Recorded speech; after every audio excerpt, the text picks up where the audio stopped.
بسم اللہ الرحمن الرحیم۔ آپ نے پوچھا ہے کہ عمرے کے لیے گئے، عمرہ کرنے کے بعد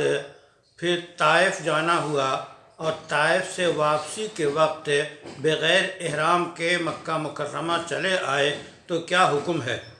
مسئلہ یہ ہے کہ طائف جب جانا ہوا، واپسی کے وقت چونکہ بیچ میں میقات پڑتا ہے، اس واسطے احرام باندھ کر آنا چاہیے اور عمرہ کرنا چاہیے۔ اگر بغیر احرام کے آ گئے تو ظاہر ہے کہ عمرہ بھی نہیں ہے، تو اس وقت حکم یہ ہے کہ اگر آپ کو وہاں سعودی میں رہتے ہوئے فوری طور پہ موقع مل گیا کہ آپ میقات پہ گئے اور وہاں سے جانے کے بعد احرام کر کے آ کے عمرہ کر لیا، تو پھر یہ تلافی ہو گئی، اب کوئی مسئلہ نہیں ہے، جو دم واجب تھا وہ بھی ختم ہو گیا۔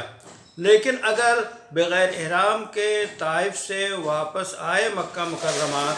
اور اس کے بعد پھر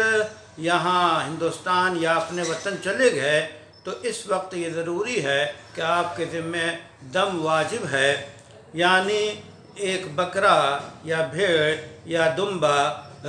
بطور قربانی کے حرم میں بھیجیں اور وہاں آپ کی طرف سے کی جائے، تب یہ واجب ادا ہوگا۔ اور جب آپ جائیں تو عمرہ بھی واجب ہے آپ کے ذمے، یا حج واجب ہے تو حج کریں گے یا عمرہ کریں گے، تو یہ جو پچھلا عمرہ واجب ہوا تھا یہ خود بخود ادا ہو جائے گا۔ اس سلسلے میں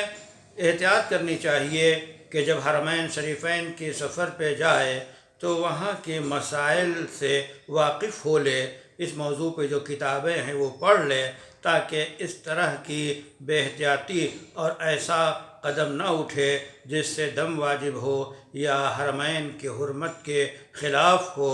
اللہ تعالیٰ حرمین شریفین کو ہمیشہ باقی رکھے، اس کی عزت میں اضافہ فرمائے، اور ہم مسلمانوں کو